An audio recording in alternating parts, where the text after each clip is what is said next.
It is so good to be with you folks here this morning. It's a treat for us to come down and to visit with you fine brethren. And the church at Queen City specifically wanted me to share this with you guys, that they appreciate and they love and they care about everybody here. And they just love spending time with you all. And if they could be here this morning, they would. And they look so much to when you guys can get the opportunity to visit with us, seeing that we are meeting in person on Sunday mornings at the Holiday Inn in Eastgate. Right? We get to work with Rodney and a couple others, and it's been so exciting, so energizing, and we just really appreciate him and his family and the things that they are doing for the Lord. 1 Timothy chapter 3 and verse 15 is where our text is going to be coming from. And there's some backgrounding that is necessary.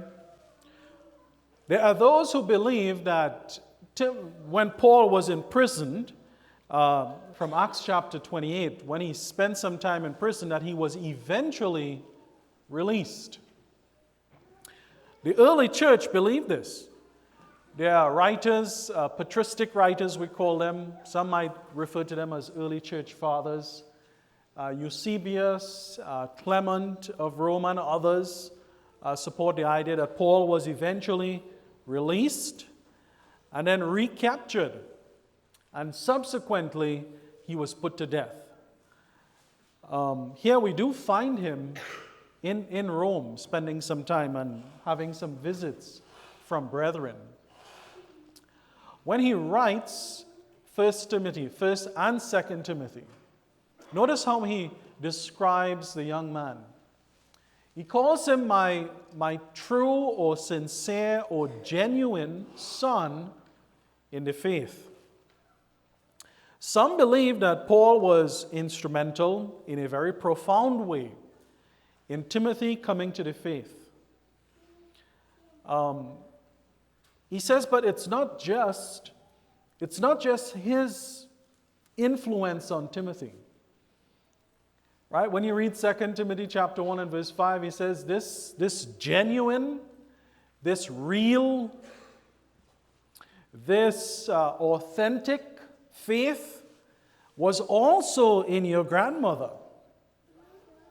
And it was also in your mother. Are there any grandmothers here this morning?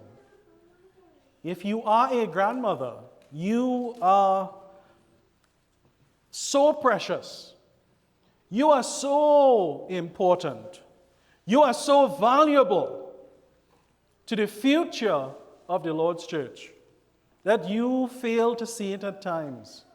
Or maybe we fail to remind you at times how critically important you are. And if you are a mother, you are so precious. You are so valuable. You are so important to the future of the Lord's church. Maybe we spend time talking about what women can do and what they cannot do. And we miss sight sometimes of the significance of having grandmothers and having mothers. Timothy would not be who he was if there was no Lois and there was no Eunice in his life. Paul wouldn't be able to do what he did had it not been for the shaping and the molding of what grandma and mom did. And I love to hear children in church. I love to hear when they cry and when they make noise. It's not a distraction. It doesn't distract me. You know, you think about Jesus why would children want to come to Jesus? And you had the disciples, I think the text says they were shooing them away. It was like, come on, get out of here. You know, be gone. Stop bothering Jesus. House rules. That's what we're talking about this morning. House rules in church. And I know I wasn't raised in the church, so some of this is brand new to me just by observing and raising kids in church. The unspoken rules, the rules where you don't talk, you don't pass notes. Well, I guess you don't text, right? Is that what they do today, right? You don't notes anymore, the text these days. Right? Absolutely, unequivocally, no, never, no falling asleep. No slouching. Unspoken rules that we normally have in church, house rules, right? But it's much broader than that, because we understand that when we gather with the church collectively. But house rules is not just for when we gather. I want us to kind of step back and think about it in a much broader perspective. House rules from the perspective of who we are every day as God's people. So when Paul writes to this young preacher, and in the context of 1 Timothy chapter 3 and verse 15, you have this long discourse about qualifications of leaders in the church. And we have to ask ourselves, why? Why? I gave him permission to cry, and now he's doing it. He's doing exactly what I said he should do. Why do we have qualifications in 1 Timothy chapter 3? Well, there are some who believe that it is possible that it was from the eldership and from the leadership there was error being taught. And Paul had to write to remind Timothy, to remind the church that these are the caliber of men and families that you need in the church for it to progress in the right direction. It might be that they had elders of what you found in the Old Testament. And these are sobering words when Ezekiel writes to the captives in Babylon. He said these shepherds, notice what these shepherds were doing. They were eating the fat. They were taking care of themselves. They were neglecting to strengthen and to visit the sick and to care for God's people. Thankfully, we don't have elders like that today. The men and their families who serve among you are not men like this. I should be hearing amen. It's a quiet congregation, but it should be amen. Because I know these men. I know their families. And I know what they stand for. And this is not them. Right? They care about you. They ensure that truth is going to be upheld high. And they sacrifice tremendously for the furtherance of the church. Now, none of them told me to say that. Right? They didn't meet me quietly and say, could you say something good about us? No, they didn't do that. We believe that that's the reason why Paul told Timothy those qualifications in chapter 3, because he knew it was about to happen. Because it says, from among your own selves shall men arise to speak perverse things, to draw away disciples after themselves. And so it's very possible that when 1 Timothy chapter 3 and verse 1 down to verse 14 is written, it's with this backdrop in mind, to remind Timothy of what the church should look like. Deacons as well. I mean, we talk very little about deacons, but did you notice the list of requirements as well? Here we have a phrase that is included here, their wives likewise. Many believe that the plural use, their wives, is not just the wives of the deacons, but also the wives of the elders. I mean, how could you have qualifications for the wives of deacons and say nothing about the wives of elders? So it's included here. And that's interesting. I also know some of the wives of the elders and the deacons. You know them better than I do. And they are dignified. And they are hospitable. And they are sober. And they are like just what you read up there. And their kids are the same. Their homes are ruled in such a way that you can look and you can say, that's how I want my family to look. That's how I want my kids to look. I want my kids to follow their kids. Or I want a wife like that. Or I want a husband like that if you're a young woman.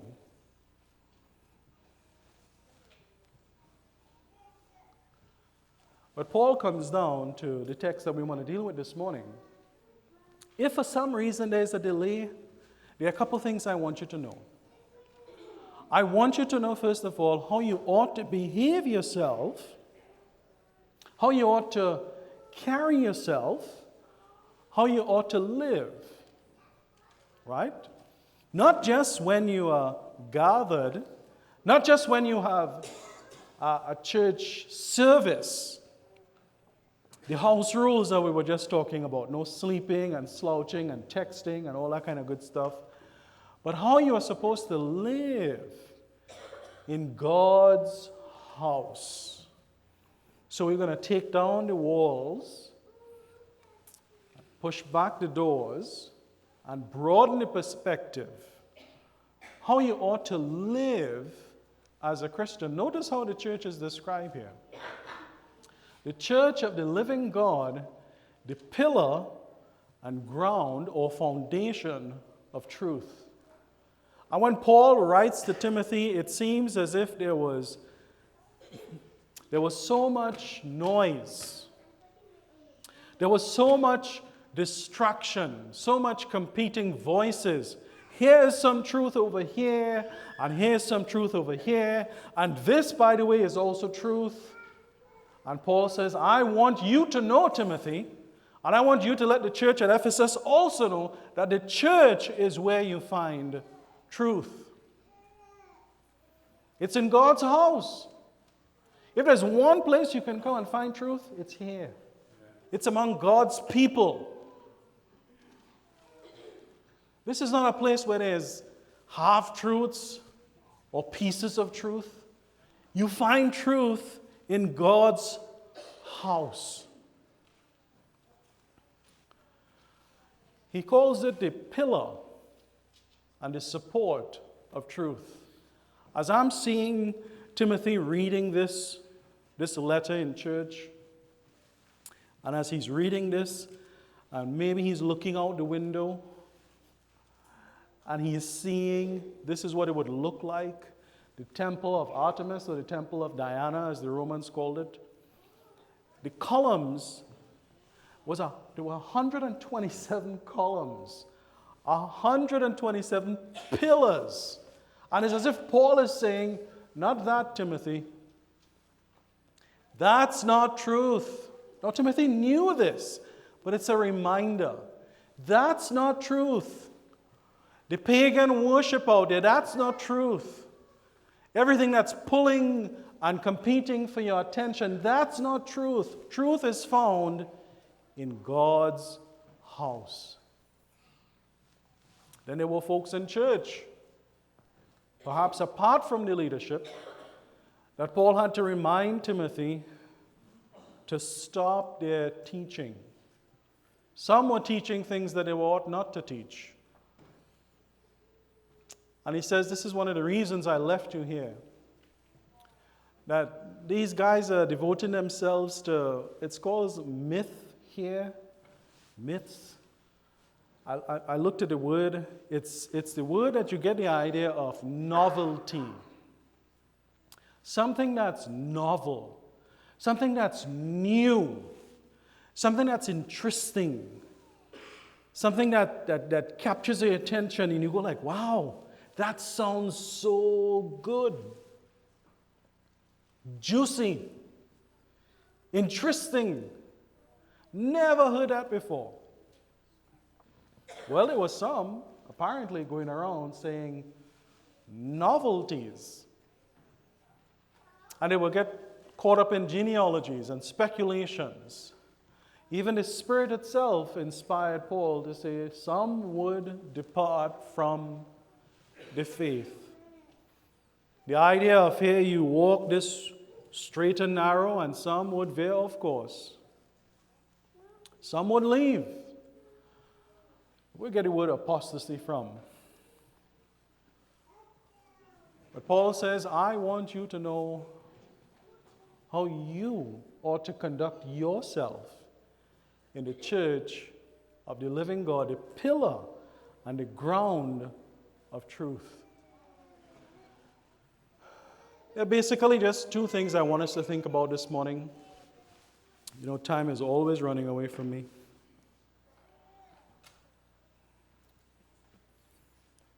Two insidious attitudes have invaded the church, among others. But as I looked out and I tried to define these, this is what I saw. There's this philosophy that says, you know, I'm a really, really, really, really, really, really good person. And I want to be part of your church. But what can you do for me? Because I'm a really, really, really, really, really, really, really good person. What can you do for me? Give me a spill. What's your sales pitch? What can you offer me? You see, because if you want my business, you have to give me something. What can you do for somebody like me? Is this insidious consumerism where the customer is king and the customer is always right and the customer gets his or her way all the time? And some approach religion like that. And churches do flips and they bend over backwards and they do all kind of gymnastics, spiritually speaking, and they come up with all kind of gimmicks and advertising just to reach that kind of individual. It ain't your house, dude. It's God's house.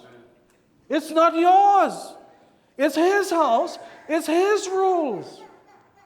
Where do we get off saying, well, let's change things so we can accommodate the consumer? No, it's not your house. It's God's house. And there might be some of you going, amen. There's something else that's happening. You know, I forgot to check this. I should have checked this morning. We don't have any here. But there are churches where there are names on pews.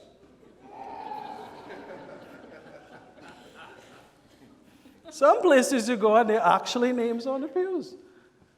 And it goes like this. Well, you know, I'm one of those foundational members. You know, I've been here since the church started. You know, I'm one of those foundational members. So, as if that does something. Or somebody might say, well, you know, I'm one of the preachers. I'm one of the ministers, you know. As if that does something. Or you might hear, well, I'm one of the elders. As if that means anything, really. Or maybe you might more identify with this one. Well, I give a lot. I mean, it's a lot. I can't tell you how much, but I give a lot. It's a lot. I can't let you know how much, but it's a lot. It's this elitism, I call it. Entitlement. Because I did that, or I'm this, or I'm in charge of some ministry. You know how important am I? I have this ministry, and I've been charged with running this ministry.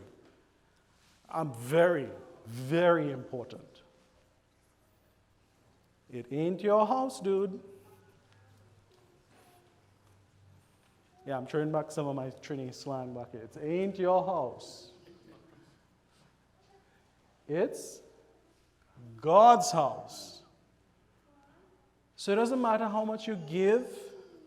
If you're a founding member, if you're one of the ministers on the ministerial team, if you're one of the leaders, you're one of the elders, if you were raised in the church, if you're in charge of an important ministry, it's not your house.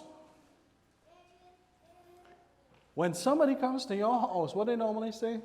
It's our house, our rules.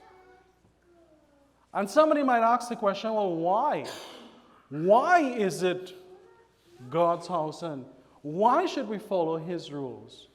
Well, let me ask the young people a little bit. When mom told you to clean up your room, right? When mom says, hey, you need to clean your room up, what do you normally say right after?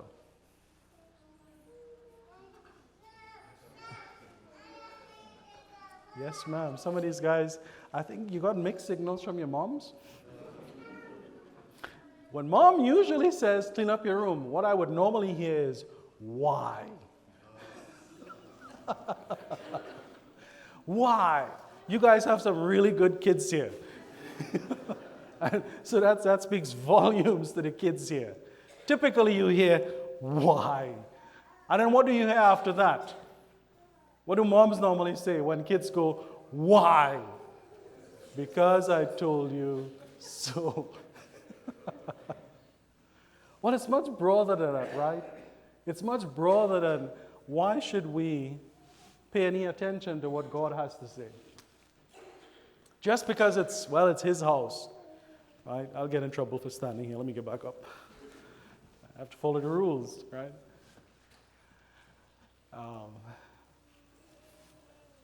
It's born out of a desire to want to do all you can for God because you know all He has done for you. Same parent analogy. If you know mom is sick and she's getting up and she's cooking and she's going off to work, she's coming back home and she's taking care of the meals and washing and doing 100 other things that moms do just to make sure things are running smoothly.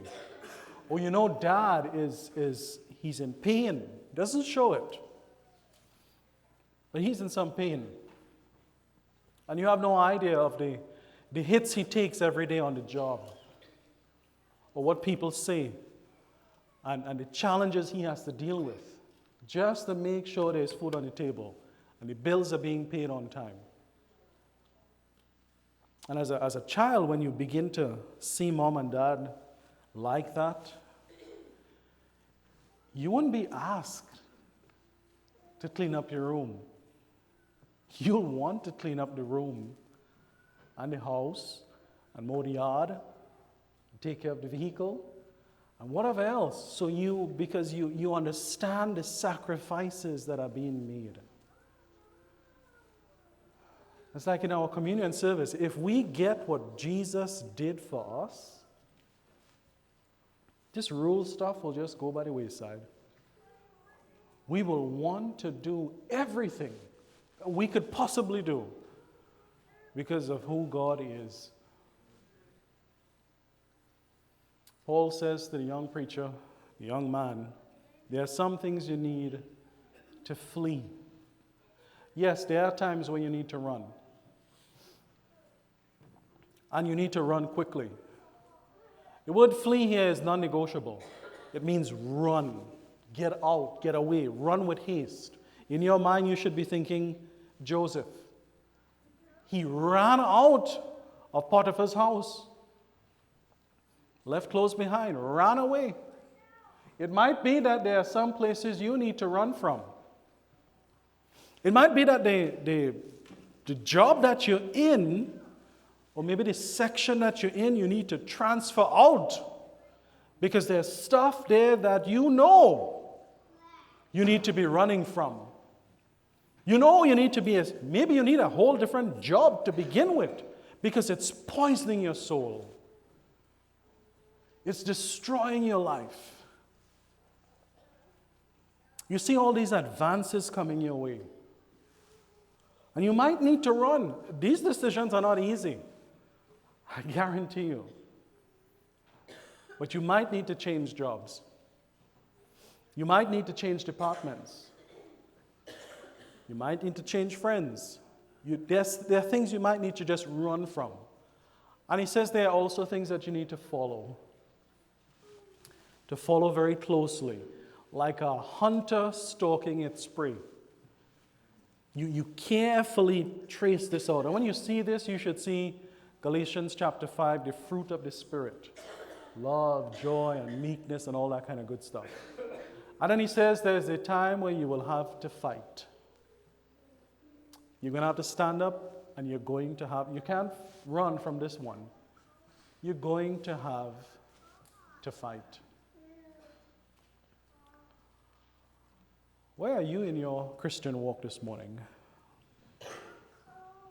Did you come here today thinking, this is your house? You know, we want people to feel comfortable. We want people's needs met. So please don't hear anything but that. But get one thing right. This is not our house. It's not your house. It's God's house. And his house has rules.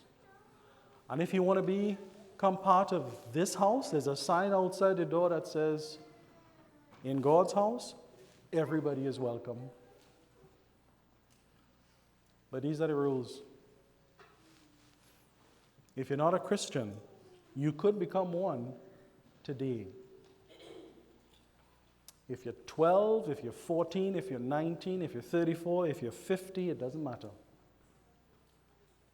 Becoming a Christian is the easy part. I mean, really, it's the easy part. Living as a Christian, that's the challenge. Christianity is not for cowards. If you're brave enough, if you're ready, the church is ready, water is ready, everybody's ready. If we can help you in any way, please come forward as we stand to sing.